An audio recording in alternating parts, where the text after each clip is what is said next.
당의 신속하고 파격적인 쇄신을 위해 혁신위 구성을 조속히 추진하겠다. 국민의힘의 송원석 신임 원내대표가 한 말입니다. 혁신위원회를 띄우겠다는 말 언뜻 들으면 뭐가 문제야 싶은데 김용태 비대위원장은 강하게 반발하고 나섰습니다. 추진하겠다는 사람, 안 된다는 사람, 과연 어떤 속내들이 있는 걸까요? 국민의힘의 신지호 전 전략기획부총장의 해석 지금부터 들어보죠. 부총장님 어서 오세요. 네, 안녕하세요. 일단 네, 그제 치러진 원내대표 경선 사실은 세 분의 후보가 나왔기 때문에 뭐 2차까지 가지 않겠어 이랬는데 1차에 60표 얻으면서 네. 송원석 원내대표가 선출이 됐습니다. 어떻게 네. 보셨어요? 그러니까 작년 12월 12일 네. 권성동 원내대표가 선출될 당시 그때는 2파전이었습니다. 권성동 72표, 음. 그다음에 김태호 34표, 네. 더블 스코어였는데 이번에 보니까 이제 송원석 60표, 김성원 30표, 예, 이현승 16표. 네. 그러니까 그때나 지금이나 변한 게 없어요. 아하. 그 구도는 그대로 유지되고 있습니다. 예. 이른바 친윤 대 뭐 비윤 이렇게 봐야 되는 거예요? 네, 그 친윤 기득권은 무사하다. 예, 윤 전 대통령은 정치 무대에서 퇴장했지만 친윤은 건재하다. 건재하다. 예, 그러니까 그 친윤들 입장에서 보면 사랑하는 님은 가셨다. 그러나 우리는 여전히 행복하다. 님은 갔지만 네, 님은 갔지만 보내지 않았습니다가 아니라 님은 갔지만 우리는 행복하다 지금 그런 여전히 그런 행복하다. 느낌이다. 뭐 이렇게 요약될 것 근데 같습니다. 이제 송원석 원내대표는 그 부분에 대해서 굉장히 좀 억울해하시더라고요. 나는 친윤 아니다. 나 원래 계파가 없는 사람이다. 자꾸 친윤 원내대표 뭐 친윤계 이런 얘기 하지 말아라 그러시던데요. 근데 송원석 원내대표뿐만 아니라 예. 이른바 친윤이라는 범주 안에 들어있던 분들이 대부분이 요즘 그게 유행이더라고요. 아까 나 친윤 아니다. 예. 그래서 제가 이제 예. 8월 15일에 해방이 됐는데 8월 16일에 대한독립 만세 외치는 8월 16일 독립운동하냐 뭐 좀 그랬는데 예. 그게 이제 유행이 됐어요. 그런데 이게 다 알잖아요. 그러니까 뭐 그 옛날 뭐 개콘에 연구 없다 뭐 이런 거랑 비슷하고요. 그런 수준의 눈 가리고 아웅하기다. 영구가 이렇게 자기 눈 가리면서 연구 없다 하는 네. 그런 느낌이 난다. 그렇죠. 어허, 여전히 그러니까 친윤은 건재하고 송원석 원내대표도 결국 친윤계 아니냐 지금 그 말씀하시는 거예요? 그 세상 사람이 다 아는 걸. 다 아는 겁니까? 다 아는 겁니까? 알겠습니다. 그래서 이번 원내대표 경선의 결과는 일단 그렇게 해석하신단 말씀이고 아무튼 송원석 원내대표가 당을 개혁하겠다. 수도권 중심 전국 정당으로 복원하겠다라는 데까지는 김용태 비대위원장과 뜻이 일치합니다. 말이 일치합니다. 그런데 강론으로 들어가면 달라요. 어제 첫 제안을 했는데 혁신위를 만들겠다는 겁니다. 최재형 혁신위, 이뇨한 혁신위 이런 기억나시죠? 이런 식으로 혁신위를 구성해서 혁신을 하겠다라는 송원석 원내대표의 생각 어떻게 보십니까? 일단 이건 명백한 월권이고요. 월권이요? 네, 원내대표가 그런 혁신위를 자기 마음대로 띄우고 자시고 할 권한이 없습니다. 그건 누구 권한입니까? 그거는 평상시에는 당대표, 지금은 비대위원장. 물론 이제 비대위원회의 의결이 있어야 되겠죠.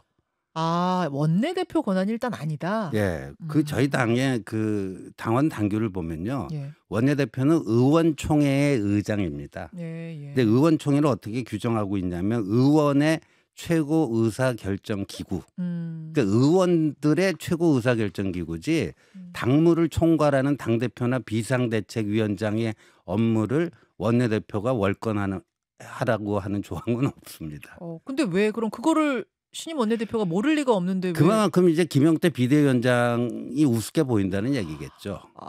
네. 있어도 있는 게 아닌 걸로 지금 치고 있다는 말씀이에요. 예, 일단 그 형식상으로는 그 명백한 월권이고요. 내용적으로 보더라도 네. 저희 당의 숱한 혁신위가 등장했다가 사라지고 명멸했습니다. 네. 근데 쭉 둘러보면요, 유일하게 성공한 혁신위원회가 딱 한 번 있었어요. 어떤 거죠? 그 박근혜 당대표 시절에 홍준표 혁신위원장.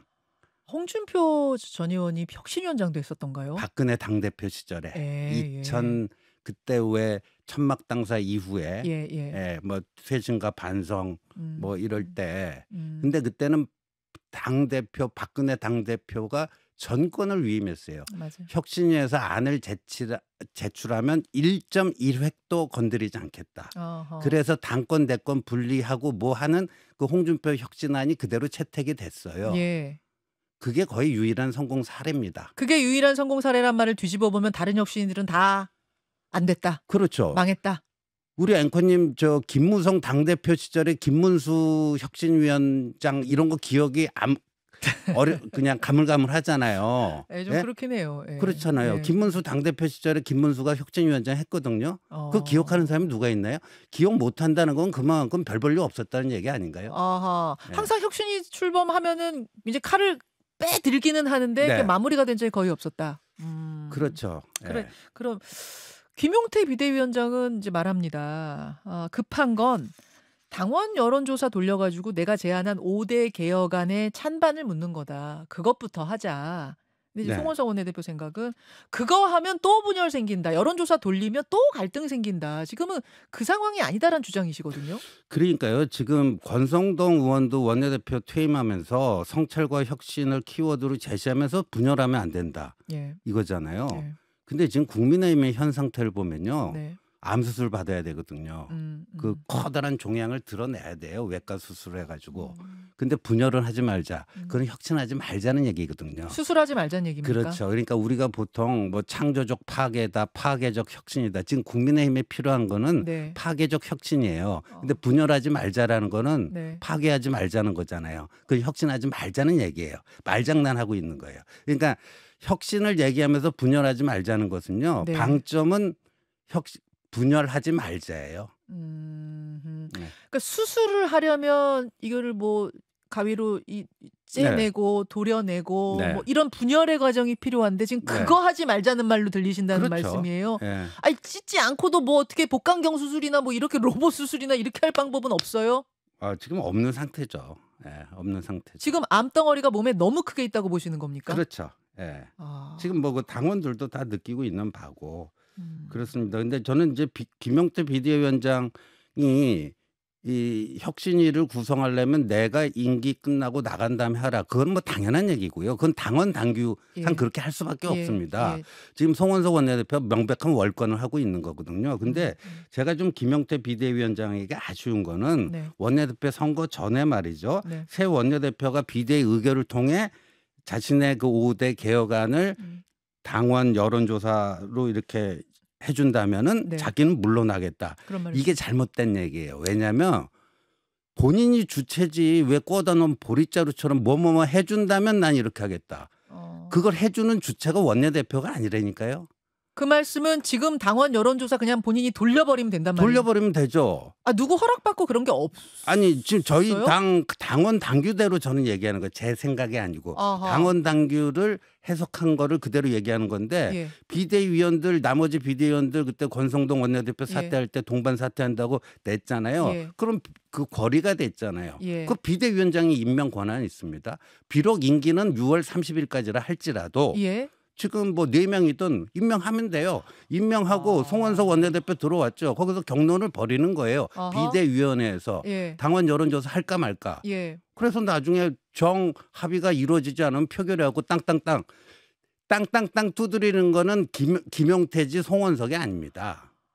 그걸 왜 뭐 해주신다면 난 이렇게 할게 왜 그렇게 얘기해요? 아니 그 이제 김용태 비대위원장 입장에서는 겨우 열흘 정도 내 임기가 남았는데 그 사이에 뭐 4명이면 4명 이렇게 비대위원을 갑자기 임명해가지고 여론조사 의결해버리면 이게 또 분란이 얼마나 벌어질까. 그러니까 그렇게 좀 안 가려고 하는 거 아니에요? 안 가려고 하니까 그러겠죠. 예. 근데 그렇게 보면요. 속된 말로 호구 잡혀요. 그거를 김용태 비대위원장이 절제력을 발휘해서 그렇게 한 거라고 과연 볼 것인가? 이렇게 저는 무시하고 있지 않느냐 그 네, 말씀이신 그렇죠. 거예요. 네. 결국 그렇게까지도 강하게 나가라 그 말씀이신 거예요. 그 정도 결기가 있어야지 됩니다. 네. 알겠습니다. 지금 김용태 비대위원장이 근데 분위기를 봐서는 그렇게 할 것 같지 않고 이래저래 열흘이 흘러갈 가능성. 너무 착해요. 네. 너무 착해요. 김용태 위원장이 너무 착해요. 예, 이렇게 흘러갈 것 같아요. 그렇게 되면 이제 임기는 자동 종료가 되고 송원석 원내대표가 당대표 대행이 되는 겁니다. 그러면 혁신이 띄울 겁니다. 뭐 혁신이 띄우게 되면은 어떤 인사들이 참여하게 될지 떠오르는 인물은 있습니까? 모르겠어요. 그 뭐 송원석 원내대표나 뭐 이제 친윤들이 뭐 알아서 뭐 이렇게 사람들 끌어오지 않을까 싶은데 음. 장단컨대 그 혁신위가 만들어진다면 그 혁신위는 혁신을 뭉개기 위한 그런 위원회가 될 거다. 혁신을 뭉개기 아까 위한 혁신이 말씀드린 예. 지금 저희 당에 필요한 거는 예. 파괴적 혁신입니다. 예. 예. 예. 아니 그분들이 들어와서 파괴적 혁신할 수도 있는 거 아니에요? 왜 그 혁신위는 그러니까 벌써 망할 혁신 거라고 쇼는 할 보세요? 거예요. 혁신하는 척은 할 거예요. 예. 예. 그래도 명색이 혁신위원회에 달아놨으니까 어허. 간판값은 해야 될 거 아니에요. 간판값은. 반갑습니다. 예. 예. 하는 척하지만 진짜 당원과 국민들, 지지자들이 원하는 그런 혁신을 할 것인가? 아니 지금 대선 끝나고 네. 6월 3일 대선 끝나고 6월 4일, 5일 그 이른바 사후조사라는 거를 여러 기관들에서 했잖아요. 네. 제가 접한 것만 해도 뭐 서너 개 됩니다. 근데 네. 결론이 아주 동일하거든요. 예. 어떻게? 계엄과 탄핵에 대해서 근본적인 반성을 해야 된다. 아하. 처방전은 동일한데. 네, 처방전 동일해요. 근데 김용태 위원장 5대 그거 중에서 네. 탄핵 반대 당론 무효화 거기에 대해서 지금 친윤들이 거의 경기를 일으키고 있는 거 아니에요. 아하. 네. 예. 예. 그러면서 그 혁신안을 바로 거기에 대해서 반대하기는 뭐하니까 혁신위를 통해서 하자. 근데 아까도 말씀드렸듯이 저희 당에 무수히 많은 혁신위가 출마를 했지만 유일하게 성공한 혁신은 딱 하나만 있다. 알겠습니다. 그래서 이 혁신위가 띄워진들 정말 혁신을 하겠는가 믿기 어렵다라는 말씀이신데요. 그래도 송원석 원내대표가 전당대회 9월에 치르는 거 이건 동의한다고 하셨잖아요. 네, 조기 전대는 찬성을 했고. 그렇죠. 예. 당 전반의 분위기도 조기 전대는 치러야 된다. 이것까진 맞죠? 그건 맞습니다. 맞습니다. 그거는 뭐 개파 불문하고 예, 예. 뭐 조기 전당대회 필요하다 이렇게 예. 합의가 이루어진 것 같아요. 조기 전대 치러지면 9월 전대 치러지면 일단 경쟁 구도는 어떻게 될 걸로 보십니까? 그거는 뭐 알 수가 없죠. 알 수가 없습니까? 예, 예. 그럼 제가 하나하나 좀 여쭙죠. 네. 김문수 후보 나옵니까? 것 같습니까? 저는 김문수 후보는요. 요번에 전당대회 출마 안 하시면은 예. 뭐 연세를 보나 지금 본인의 정치적인 어떤 스펙트럼으로 보나 이제 저분은 이제 다 끝났구나. 집에 가시는구나. 이렇게 비춰질 거예요. 그러니까 김문수 후보 옆에 있는 분들도 자기도 뭔가 이 정치판에서 먹고 살아야 될 거 아니에요. 그러니까 어떻게든지 등을 떠밀어서라도 내보낼 거다 이렇게 봐요. 나올 거다. 예, 나올 예. 거다 이렇게 보시고. 한동훈 전 대표는 지금 무슨 생각하고 있을까요? 한동훈 전 대표는 뭐 고심 중에 있지만 저는 이렇게 봅니다. 이게 제 의견은 이제 한동훈이라고 하는 존재는 정말 보수 재건의 최강병기예요. 최강병기. 예, 그런데 동시에 최종병기이기도 합니다.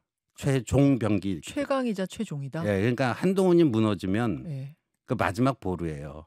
이제 보수 혁신, 보수 재건 거의 물 건너갑니다. 물론 이제 김재섭, 김용태 같은 연부역강한 젊은 훌륭한 정치인들이 있지만 현재 상황으로서는 한동훈마저 무너지면 뭐 보수 재건이고 혁신이고 이건 이제 사라집니다. 당장 싸울 수 있는 최강병기. 그러니까 네, 뭐 최강 병기이기도 하지만 최종병기죠. 아하, 예. 그러니까 소중한 만큼 예. 아껴 써야 된다.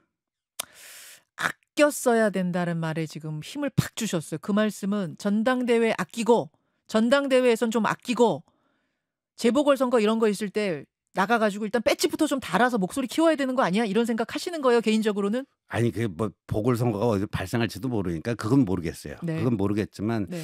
저는 개인적으로 이번 전당대회에 출전하는 거는 좀 신중해야 된다. 왜요? 하는 의견이고 아까 말씀드린 그대로입니다. 그러니까 최강이자 최종이라? 무슨 기회가 있을 때마다 매번 출전할 수는 없어요. 현실이 그렇습니다. 매번 출전할 수는 없는 거고요. 예, 그래서 이번에는 좀 출전하는데 좀 신중해야 되지 않느냐. 뭐 그런 생각이고 뭐 그런 생각을 또 한동훈 전 대표에게도 뭐 이렇게 얘기를 했습니다. 예. 전달하셨군요. 그랬더니 네. 뭘 하세요? 고민해보자. 고민해 그 함께 지금은 고민해보자. 그러면은 신지호 네. 의원 같은 생각을 네. 하는 분들이 주변에 측근들 중에 어느 정도가 됩니까? 제가 파악하기로는요. 네. 이른바 뭐 한동훈 그룹 내에서는 신중파가 더 많은 것 같은데요. 아, 신주가자파가 더 네, 많아요. 더 많은 것 같아요. 아, 오케이. 네. 제가 알겠습니다. 권성동 전 원내대표가 전당대회에 나간다는 소문이 있어요. 그럼 본인 자유니까요. 근데 뭐 이번에 시사인이 한국 리서치에 의뢰해서 그 사후조사한 거 보니까 대선 패인 인물로 이렇게 네. 누구에게 패배의 책임이 크냐. 예. 압도적 1위가 윤석열 전 대통령이고 예. 또 압도적 2위가 권성동 전 원내대표더라고요. 아하. 근데 뭐 나오는 거야 자유죠, 뭐. 알겠습니다. 알겠습니다. 예. 당 상황 이러합니다. 예. 아, 이런 상황에서 조금 다른 얘기인데 현안입니다. 김민석 국무총리 후보자에 대해서 신지호 전 의원도 강하게 비판을 하고 계시던데 김민석 후보자가 어제 다시 SNS에 글을 올렸습니다. 2018년에 11명에게서 1억 4천만 원 빌린 건 세금 압박 때문이었다. 오직 인간적인 연민으로 1,000만 원씩 빌려준 분들에게 눈물나게 고맙다. 그리고 지금 아내 눈에 실핏줄이 터질 정도로 고통받고 있다. 이런 긴 호소문을 올렸습니다. 어떻게 보십니까? 그럼 뭐 본인이 그렇게 뭐 해명을 하고자 하는데 그게 이제 보통 사람들의 어떤 상식으로는 이해 안 되는 바가 크거든요. 예, 본인에게 인간적 연민을 느끼는 10분이 1,000만 원씩 했는데 어떻게 같은 날 그게 딱 되죠? 차용 증서가 어떻게 같은 날 딱 만들어져요. 그러니까 뭐 전혀 자연스럽지도 않고 그러니까 일반인들 보통 사람들이 생활하면서 발생할 수 있는 그런 케이스가 아니라고 봅니다. 어제 박선원 의원은 민주당의 박선원 의원은 70억 자산의 주진우 의원이 2억 자산의 김민석을 심판하려 하느냐. 본인의 자산 형성 과정부터 공개하라. 어제 기자회견에서 이렇게 밝혔어요. 그거는 메신저 공격인데 전형적인. 그럼 뭐 돈 많은 사람은 뭐 입 닫아라? 그거야말로 폭력이죠. 돈 많은 사람 입 닫아라? 그럼 뭐 사회주의 하겠다는 건 뭐예요? 예. 알겠습니다. 다음 주에 이제 인사청문회가 있으니까요. 그때 또 상황을 지켜보기로 하고 여기까지 신지호 전 의원의 이야기 들어봤습니다. 신 의원님 고맙습니다. 네, 고맙습니다. 김현정의 뉴스쇼는 시청자 여러분의 참여를 기다립니다. 구독과 좋아요, 댓글 잊지 않으셨죠? 알림 설정을 해두시면 평일 아침 7시 10분 실시간 라이브도 참여하실 수 있습니다.